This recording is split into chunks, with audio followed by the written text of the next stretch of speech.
Good morning. I am Dr. S. Sengupta from New Delhi. I am a practicing consultant physician and diabetologist at National Heart Institute. So, the topic of relevance for me today is, infections in diabetes with respect to peculiar infections, which are found to be kind of more specific in diabetes rather than any other condition.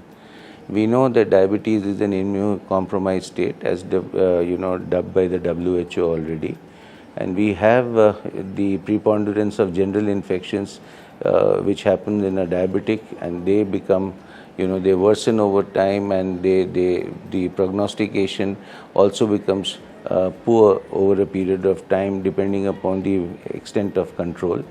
Now, there are certain peculiar infections like rhinocerebral mucormycosis, which has been in the news in post-COVID scenario, known as black fungus.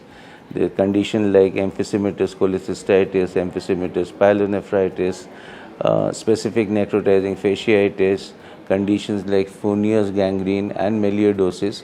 This basically forms the gamut of very specific peculiar infections in diabetes. Most of them, they need very intensive and aggressive antibiotic therapy with fluid support, and in the cases of these conditions like mucormycosis or fasciitis or Fournier's gangrene, very aggressive surgical debridement is required. Otherwise, the patient would lapse into sepsis, and we tend to lose the patients. In any case, the morbidity is very high, and the basic management depends on very early diagnosis, astute management, intensive therapy, and surgical debridement, as the case may be.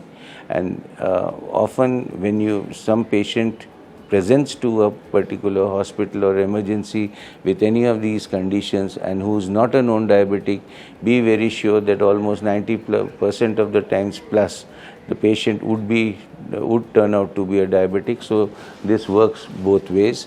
So one needs to be very careful, though these conditions are not very common, but as and when they occur, they form a life-threatening situation, and the management has to be very aggressive. So thank you very much.